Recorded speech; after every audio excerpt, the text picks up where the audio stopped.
Hello and welcome to Kitchen Counter Crafts. If you like this video, would you please like, comment, share, and subscribe.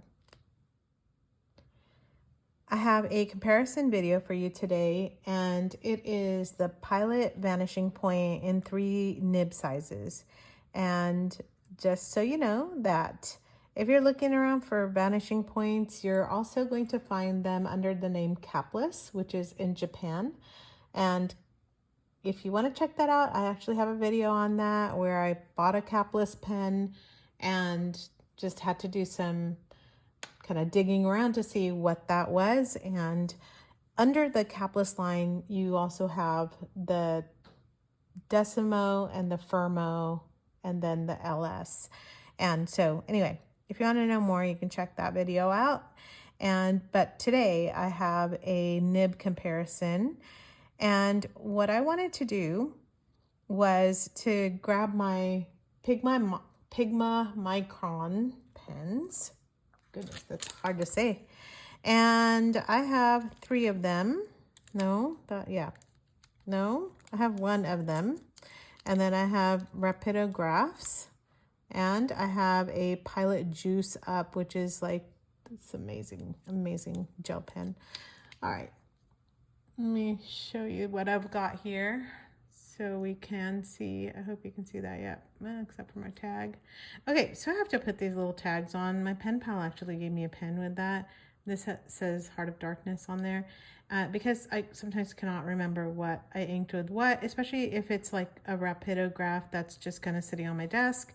And so I'm going to hold these in. Nope, not in that order. Yes, in that order. No, I'm not. This I am. Okay, there we go.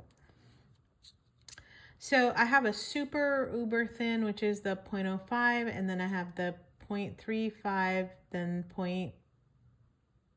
it's not 0.04, it is 0.4. You can't really see the point in between that.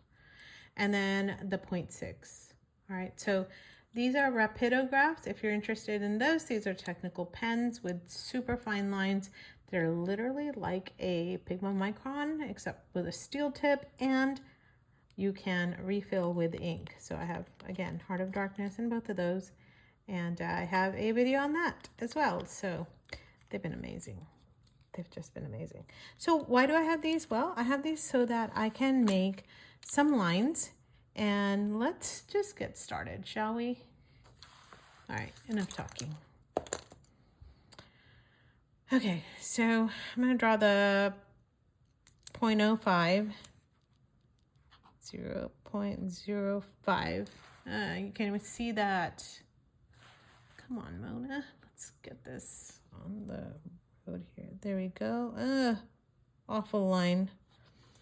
And then I'm going to do that down here too. Maybe make a little bit better line. And one more.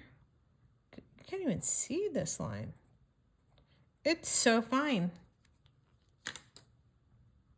I'll bring it up closer. The next one up is the 0.35. And again, I didn't pick this like for any magical reasons. It's just what I had on my kitchen counter. So I know that the fines tend to be like 0.3-ish. So I just wanted to 0.35. The nice thing is that, you know, when sometimes you get fine or extra fine or whatever, and then people are like, oh yeah, it's a really great fine line. And you're like, what does that mean? So this is just something to compare it to. And then the last one is a 0.6.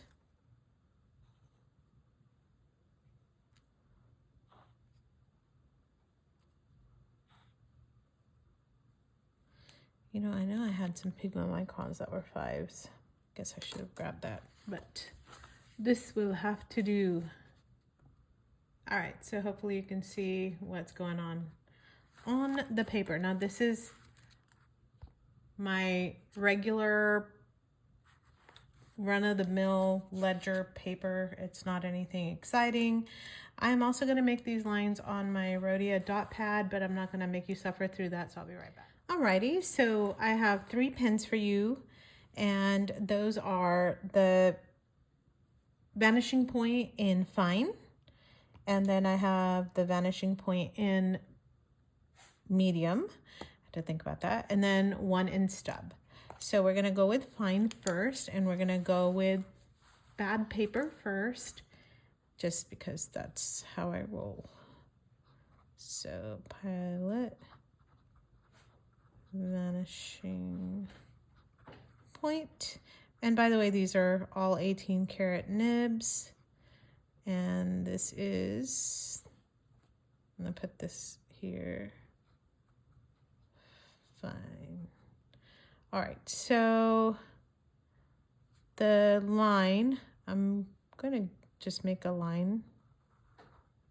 And again, not on good paper. You can see, it's looking like a 0.6, but I know it's not a 0.6. Is it because it's like taking down more of the paper?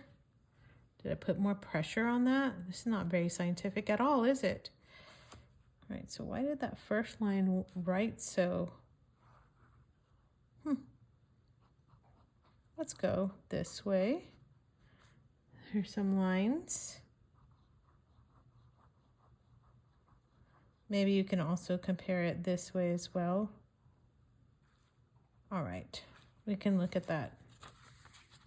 So when it's on bad paper, which is very absorbent, I'm actually getting more of like a 0.4 to 0.6. That's it, it's about 0.4 here. But really, it's more towards the 0.3. So we're gonna put this on Rhodia paper and see what that looks like.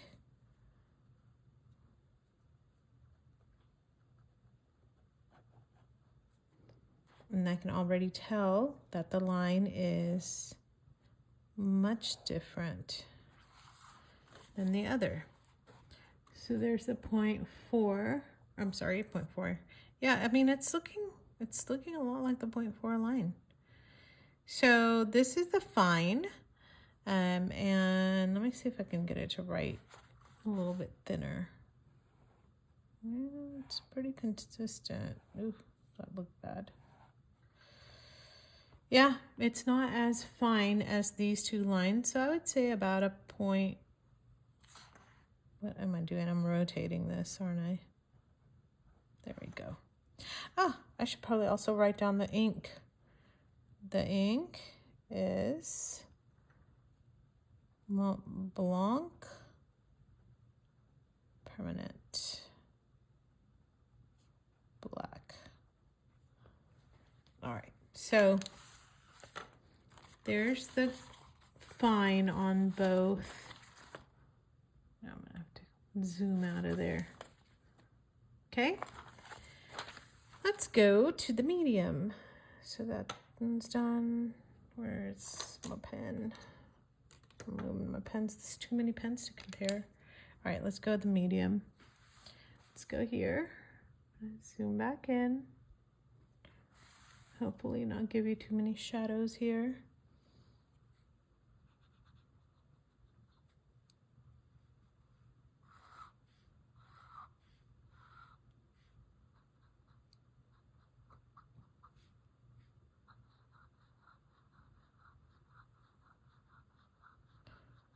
I have to say, this writes amazing. So check that line out. It is definitely a much thicker line. You can see a huge difference between the fine and the medium, and I think a lot of times people say that. I don't have an extra fine, but I've heard that the extra fine is going to give you a lot more scratchiness, whereas the fine seems to be a really nice fit for a lot of people. The ink is Diamine.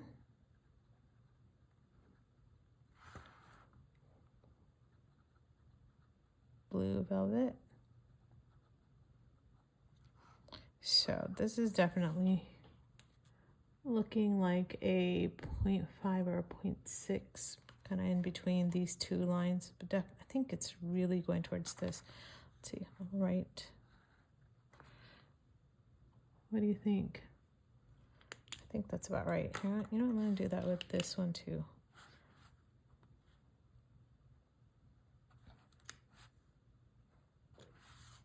No, it's thinner than the 0.6 here, but looking more like the 0.4 there for sure. Okay, so there's my very unscientific test there. And then this one is what I really wanted to show you, and that is the stub. I have this thing for stub nibs. A lot of times people think that you can just improve your handwriting right away by writing with fountain pens, and then they're disappointed because nothing looks any different. But that is because they are scared of stub nibs and have not tried those. The stub nib, you can't really compare to, like, you know, fine, medium, etc., etc., mainly because they will write broad on the downstroke and write thin on the side stroke. So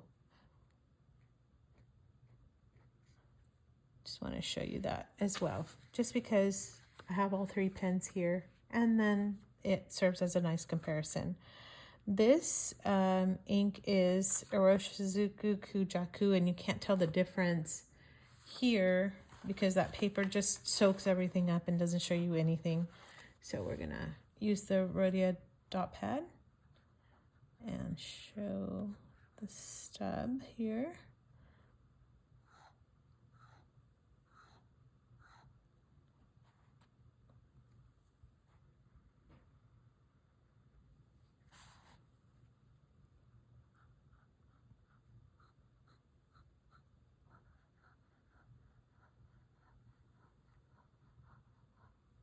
So great.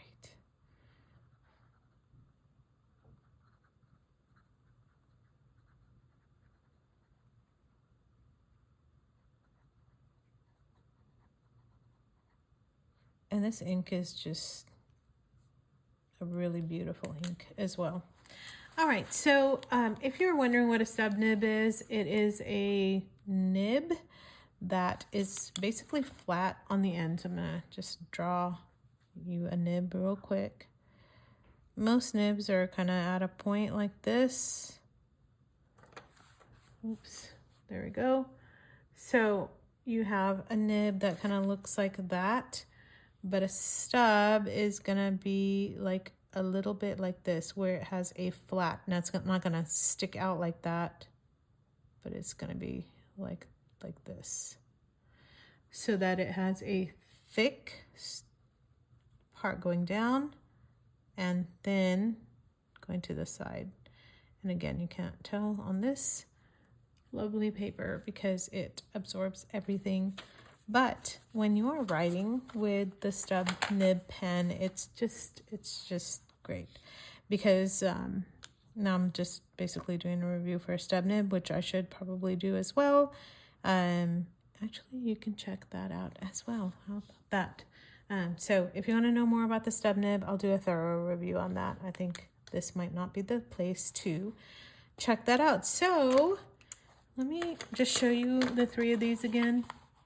I don't know if you're in the market for a vanishing point, but just want to show you all three of these, and hopefully you can make a decision based on what you like to write with, how you like to write. I tend to go fine to extra fine, mainly because I'm writing on bad paper most of the time for work. I'm not using fountain pen friendly notebooks because frankly they're just too expensive to maintain, and so I just use like composition books or ledgers. And so anyway, hopefully that helps you, but I'm going to tell you, for everyday writing I would go with the fine, but for my own personal writing, a stub for sure, hands down. If you agree with me or don't agree with me, I would really love to know. And do you already have one? Tell me what you think about your vanishing point or your Decimo or your capless. I would love to hear about that as well. And if you have any questions, let me know. And if I don't know, I will find out. And if you like this video, please give it a thumbs up. Thanks, and see you at the next one.